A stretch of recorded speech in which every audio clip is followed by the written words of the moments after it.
Maka tidak ada satupun ulama yang mengharuskan niat itu dilafaz.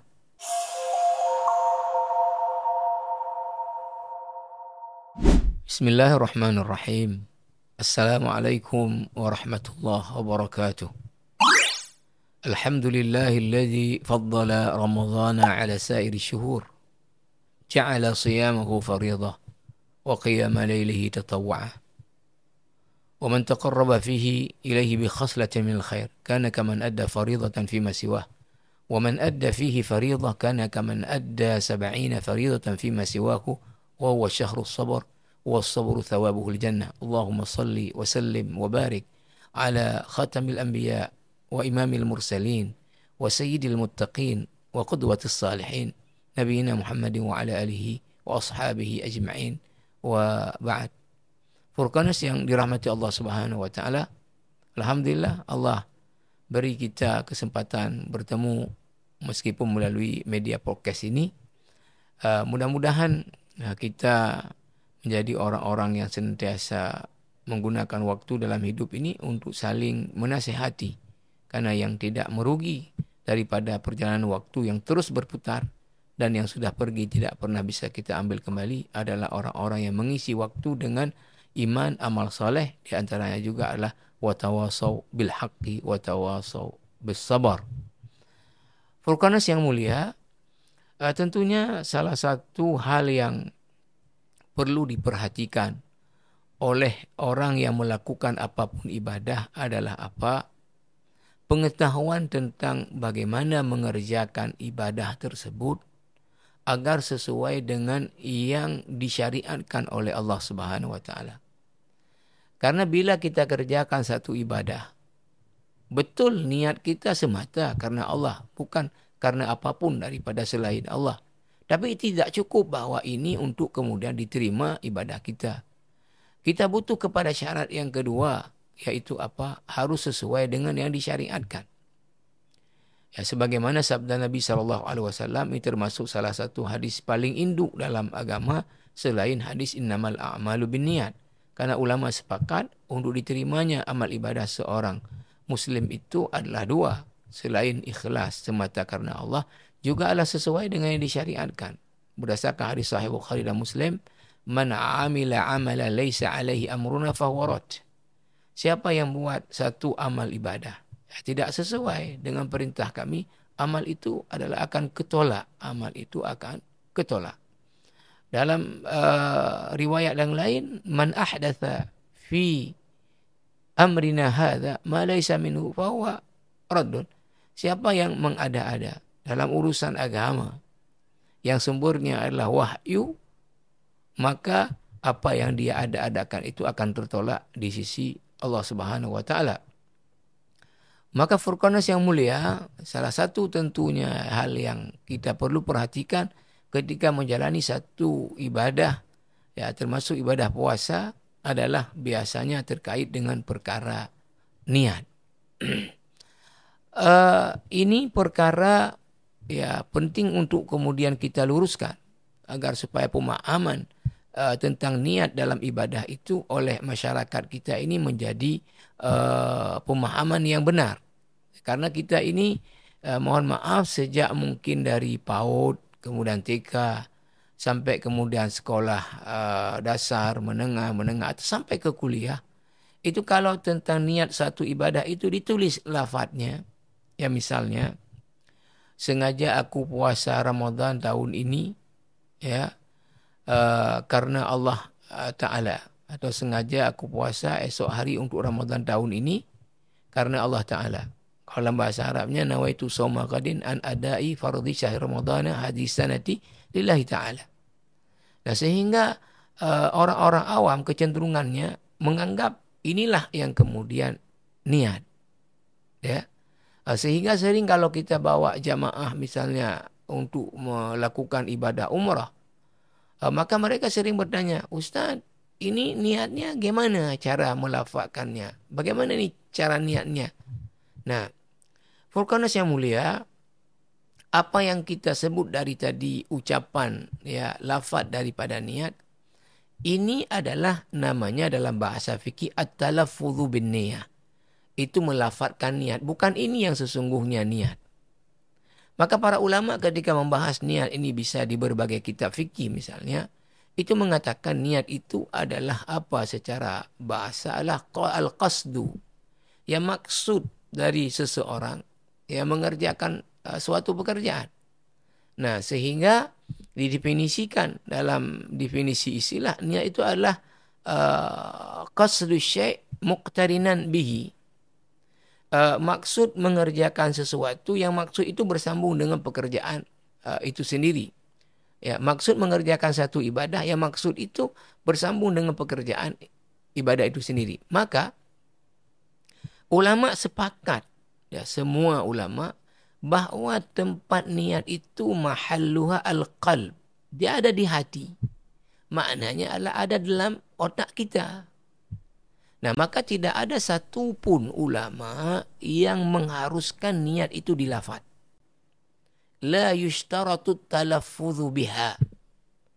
Gak disyaratkan niat itu untuk dilafazkan seperti yang selalu kita melafazkan. Usalli fardhu dhuhri arba'a raka'atin ma'muman mustaqbal qiblati ada lillahi ta'ala.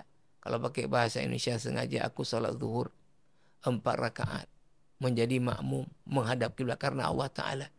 Tidak ada satu pun pendapat dari para ulama ini untuk kemudian harus dilafadzkan. Enggak ada. Karena dia sesungguhnya posisinya adalah di kepala. Nah, maka oleh karena itu ya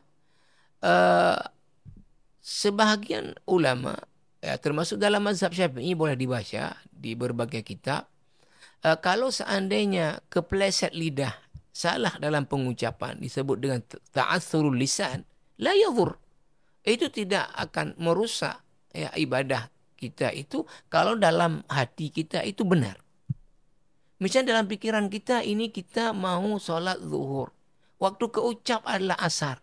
Ini tidak merusak niat. Karena dia tadi tidak harus niat itu untuk kemudian dilafadzkan. Nah, oleh karena itu memang sebahagian ulama ya termasuk mazhab Syafi'i ya mengatakan dan juga jumhur ulama melafadzkan niat itu untuk memperkuat apa yang sudah ada dalam hati dalam otak kita itu baik ya disebut mustahab. Baik kita lafadzkan tapi tidak kemudian harus. Yang penting ada di dalam otak kita. Kita itu mau mengerjakan satu pekerjaan dan itu bersambung dengan pekerjaan yang kita kerjakan. Nah, maka oleh karena itu ya, para Furqanus yang mulia, ya jangan sampai ini terkait dengan ibadah puasa misalnya. Satu orang udah bangun dia malam nih, ya makan sahur misalnya jam 3, lalu kemudian dia tidur lagi, ya. Kemudian dia terbangun lagi setelah orang pulang dari sholat subuh umpama. Lalu dia mengatakan, nggak jadi saya puasa pagi ini karena belum niat. Nah, lalu kita tanya, kamu makan sahur untuk apa? Ya untuk puasa. Ya sudah. Itulah yang dimaksud dengan niat. Ketika ada di kepalamu itu kamu mau puasa esok hari, itu adalah sudah berniat. Maka disebutkan dalam kitab Al-Fi'l Islami wa Adillatuhu Syekh Wahbah, man khatara bi balihi annahu sayasumu qadan faqad nawa. Siapa yang di dalam kepalanya ada besok mau puasa, dia telah berniat. Bahkan para ulama ijma' mengatakan an-naum la yaqta'an niyah. Ya tertidurnya seseorang atau tidurnya seseorang yang dia tadi sebelum tidur sudah niat besoknya mau puasa, itu tidak kemudian memotong niat dia.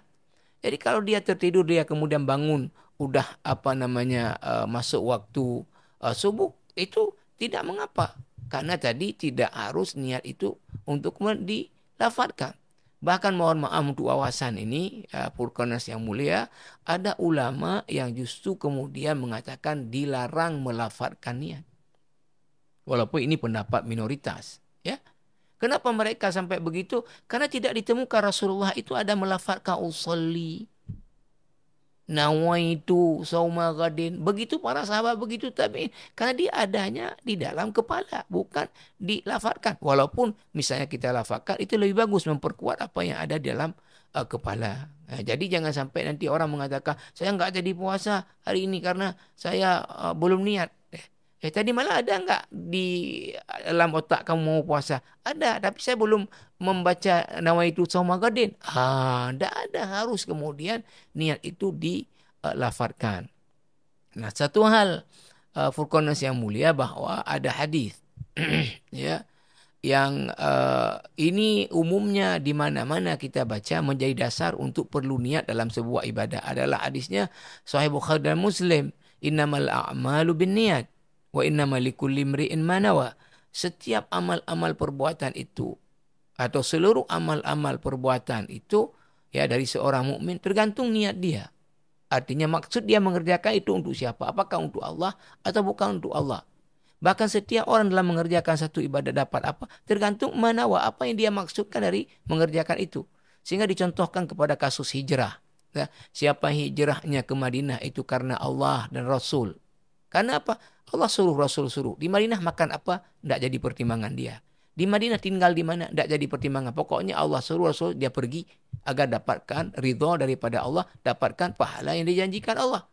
Nah, siapa yang kemudian hijrahnya ke Madinah tujuannya adalah materi duniawi, dia dapat itu.